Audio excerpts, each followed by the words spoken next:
प्रधानमंत्री का चेहरा ही उनका सबसे बड़ा ब्रह्मास्त्र है, और आप कहने लगे क्या ना, लेकिन इनकी बात सुने। 80% आज भी अभी सर्वे आया हुआ है कि 80% लोग मोदी के कार्य से बिल्कुल संतुष्ट हैं। और अच्छा, मोदी जी नहीं आएंगे। दुर्भाग्य होगा, देश का दुर्भाग्य होगा, जो 18 घंटे तक जो देश के लिए बिना सोए काम करता है।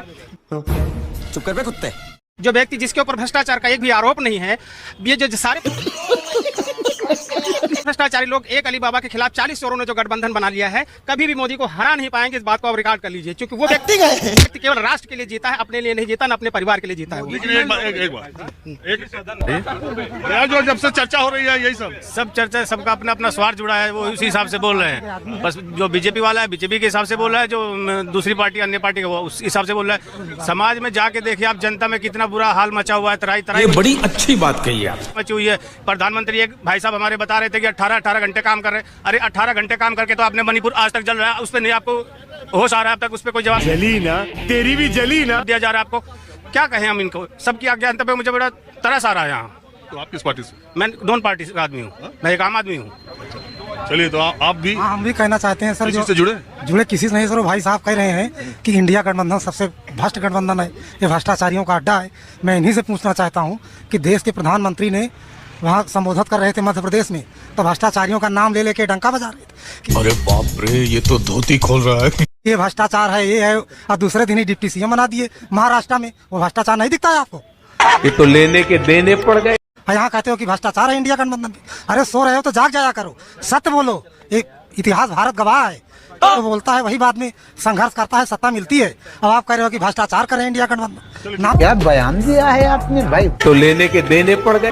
मजा आएगा ना भिड़ो। हाँ, हमारा कहना ये है कि 2023 इस स्वतंत्र भारत में पहली बार इतिहास के पन्नों पर है, जो कि किसी को दिखाई नहीं पड़ रहा है। चंद्रयान 3 गया, और इसके अलावा पूरे देश में आज जो है, इसके पहले कोई स्पेस मिशन हिंदुस्तान में नहीं हुआ। अंतरिक्ष यात्री भी गया है ना हिंदुस्तान का, चंद्रयान। और चंद्रयान 1 कब से शुरू हुआ? चंद्रयान आप पहले चंद्रयान 1 कब शुरू हुआ ये बताओ। ये फंस गया सी ये 2008 से पहला चंद्रयान 2008 में गया, दूसरा 2019 में गया सेकेंड, और बोलने दे। तीसरा जो है 2023 में 23। तो चंद्रयान जो मिशन है वो कब से शुरू हुआ? पता नहीं।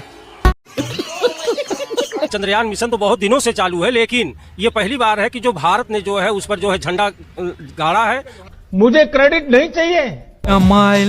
इसमें किसी एक पार्टी, किसी एक सरकार, किसी एक नेता को क्रेडिट देने की जरूरत है, या इसरो के उन वैज्ञानिकों की जो लगातार पिछले 60 वर्षों से अपनी बुद्धि, अपने श्रम, अपने त्याग, अपने समर्पण से भारत को यहाँ तक पहुँचाने के लिए लगे थे? किसको देना चाहिए श्रेय? टेंशन नहीं लेने का, अपुन है ना। इसरो को देना चाहिए, और इसरो को दिया जा रहा है। माननीय प्रधानमंत्री जी ने, माननीय प्रधानमंत्री को छोड़िए, इसरो के वैज्ञानिकों का देन है, या किसी एक मंत्री, प्रधानमंत्री, पार्टी या सरकार का, या सारी सरकारों का है जो 62 से लेकर आज तक जिन्होंने इसके लिए काम किया? सहयोग जो पार्टी ज्यादा करेगी, जो सरकार ज्यादा करेगा, इस पर जो मेहनत करने वालों को जो प्रोत्साहन देगा। आपको कैसे देने वाला, ये आपको कैसे पता चला? किसने आज हमारे देश की जीडीपी आने वाले समय में बहुत जल्दी हम 5वें स्थान पर रहेंगे दुनिया में। जीडीपी क्या होता है समझ रहे हैं हम? जैसे हमारा जीडीपी क्या है? जैसे टेक्नोलॉजी हमारा अरे यार, जीडीपी का फुल फॉर्म मालूम है? पूरे दुनिया में जो है हमारा जो, पहले आप अगली बात करने से पहले जीडीपी का फुल फॉर्म बताइए। नहीं। अब आप ही बताइए, हम क्या बताएं? तुम बता रहे हो जीडीपी 5। देश की आर्थिक स्थिति का निर्धारण कि कितने % और क्या है, आज जो है भारत में सब कुछ जो है बहुत ही ठीक ठाक चल रहा है। निकल। उसी सदन में संजय, सुन लीजिए, उसी सदन में संजय चिल्ला के कह रहे हैं, अडवाणी मोदी भाई भाई देश बेच खाए मलाई। वहाँ क्यों नहीं उनको जो गिरफ्तार कर लेते हैं? वो तो उनका मुंह पक बोल रहा है। आप कह रहे हैं कि वो दुर्भाग्य होगा, सारा देश बेच दें, गरीबी रख दें। रोटी और सत्ता बदलती रहनी चाहिए। नहीं बदलेंगे तो रोटी जल जाएगी, सत्ता नहीं बदलेंगे तो लोग निरंकुश हो जाएंगे। लेकिन एक बात बताइए, अगर अच्छी एक ही आदमी बोले, हम उस तरह का नहीं करते कि 4 लोग उसमें। आप जो है, एक बात जो आप ये कह रहे हैं उस पर यह है कि अगर कोई आदमी को ये पता हो कि मुझे अच्छा काम करने के बाद भी दोबारा मौका नहीं मिलेगा, तो फिर कोई सरकार अच्छा काम क्यों करेगी? आप बताइए।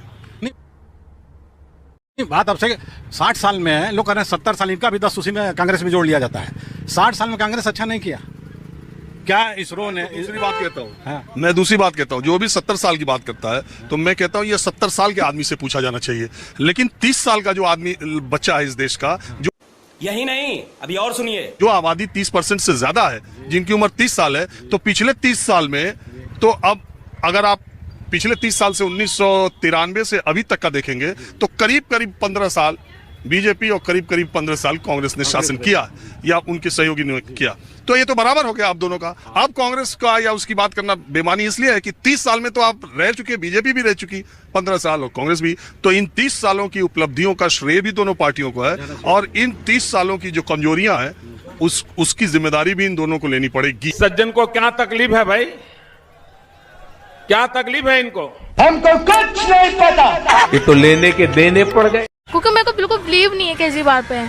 मैं हमारे क्या, हमें पूरे परिवार को कभी बिलीव हुआ ही नहीं है केजरीवाल पे, क्योंकि उन्होंने कुछ बदलाव किया ही नहीं। अरे रुको जरा, सबर करो। में कुछ नहीं, नहीं कैमरे लगवाए, वो भी ना के बराबर, जैसे बच्चे उसको फोड़ देते हैं, कोई रूल फोड़ देते हैं उसमें लेकिन 1 सेकंड नहीं, लेकिन उन्हें चेंज करवाना चाहिए था, और फिर बहुत सी चीजें उन्होंने ठीक नहीं करवाई। पढ़ाई लिखाई सही है, ठीक है, पहले से सुधरी है या नहीं? पहले से हाँ थोड़ा बहुत, पहले से काफी इम्प्रूवमेंट है। ये तो कह रही कुछ नहीं किया। नहीं, अकॉर्डिंग टू मी इम्प्रूवमेंट है, क्योंकि मैंने गवर्नमेंट स्कूल का कुछ अलग ही सुना था सिनेरियो, बट जब मैं गई तो मुझे अच्छा लगा, इतना बेकार भी नहीं था, ठीक था। केजरीवाल ने ठीक किया? हाँ किया है ठीक, मैं तो सपोर्ट में हूँ कि हाँ उन्होंने ठीक किया है, क्योंकि काफी चीजें चेंज हुई हैं केजरीवाल के आने से, काफी चीजें चेंज हुई हैं। तुम दोनों सहेली हो? हाँ सहेली है हम लोग। दोनों अलग अलग बोल रही हो? ये अलग पढ़ती है, मैं अलग पढ़ती हूँ। अलग एरिया से, मैं अलग एरिया से हूँ, दोनों अलग अलग एरिया से हैं। तो तुम्हारे एरिया का ठीक है? हाँ मेरे का ठीक है, तभी तो मैं बता रही हूँ, मेरे एरिया का तो ठीक है, और हमारे एरिया का जैसा है तो मैं बता रही हूँ, मतलब 40% ठीक करा है, बाकी 60% नथिंग लाइक दैट। तुम्हारे हिसाब से कौन पार्टी सही है, आम आदमी पार्टी की बीजेपी? बीजेपी। तुम्हारे हिसाब? ऑब्वियस है बीजेपी। बीजेपी ठीक है। क्यों? जैसे भी मोदी मोदी अरे वो तो केजरीवाल कह रहे थे कि मोदी जी कुछ पढ़े लिखे नहीं है, उनको कुछ आता नहीं है। ज्ञान पढ़ाई लिखाई से नहीं होता, सोच समझ के होता, तजुर्बा है उनको, और वो चला भी अच्छे रहे हमारे देश को। इनने क्या उखाड़ लिया? केजरीवाल जी ने हमारा क्या कर लिया? वो तो कह रहे हैं हमने बहुत अच्छा काम किया। वो तो चप्पल में रहते थे, लेकिन चप्पल भी उनकी इतनी बड़ी बड़ी है, 8 लाख के पर्दे लगवा रहे हैं, ये कर रहे हैं, वो कर रहे हैं। मेरे हिसाब से I don't like this Kejriwal, I really don't like this. Modi is the best person. अच्छा, मोदी क्या अच्छा करते हैं? वो हमारे देश के लिए जो भी कुछ कर रहे हैं ना कुछ हमारे देश के लिए बनवा ही रहे हैं, वो जैसे भी कर रहे हैं, जो भी कर रहे हैं, हम उनकी हर एक बात अच्छी लगने लगी। बना दिया पहली बार, सबसे पहली बात हमारे राम मंदिर अयोध्या, हमारा घर उन्होंने बनवा दिया। गाँव है वो, अयोध्या हमारा गाँव है, हमारा गाँव है वो। मंदिर से तुम्हारा? हम बिलोंग करते हैं वहाँ से। दोनों अयोध्या की हो भी क्या? Yes of course. पिछली बार कब गई थी? लास्ट टाइम अभी तो गए थे दिसंबर में। वीडियो ही पर खत्म होता है। आपने पूरा वीडियो के अंदर देखा, कुछ लोग हर हालत में सरकार और मोदी जी का समर्थन करते नजर आए, चाहे किसी मुद्दे पर सवाल उठता। उनका कहना था कि सरकार का हाथ फैसला सही होता है, लेकिन दोस्तों एक जागरूक नागरिक की फैशन सिर्फ किसी की तारीफ करना नहीं, बल्कि सही और गलत में फर्क समझना भी होता है। अगर सरकार कोई अच्छा काम करे तो उसकी तारीफ होनी चाहिए, लेकिन अगर कोई कमी हो, कोई गलती हो या जनता से जुड़े किसी मुद्दे पर सवाल उठते हो तो उन सवालों को पूछना भी उतना ही जरूरी है, क्योंकि सवाल पूछने किसी लोकतंत्र की ताकत होती है और एक जिम्मेदार नागरिक का हक भी। कभी कभी हम किसी नेता या पार्टी को इतना समर्थन करने लगते हैं कि हम उनकी हर बात को बिना सोचे सही मान लेते हैं, लेकिन हमें हमेशा खुली सोच के साथ हर मुद्दे को देखना चाहिए ताकि हम सही और गलत। अब दोस्तों आपने पूरा वीडियो देखने के बाद आपको क्या राय है कि आपको लगता है कि जनता को सरकार से सवाल पूछते रहना चाहिए, और इस वीडियो में जो बातें सामने आई उसमें से कौन सी बात आपको सबसे ज्यादा सही लगी? अपना ओपिनियन जरूर कमेंट सेक्शन में लिखिए। आपकी हर एक राय हमारे लिए बहुत अहम होता है। अगर वीडियो आपको अच्छी लगी हो तो लाइक और शेयर करना मत भूलिए, और ऐसे ही इंटरेस्टिंग और वैल्यूएबल वीडियो देखने के लिए हमारे चैनल को जरूर सब्सक्राइब कर लीजिए। साथ ही साथ बेल आइकन को भी दबा दीजिए ताकि हर नई वीडियो आपके पास सबसे पहले पहुंच जाए।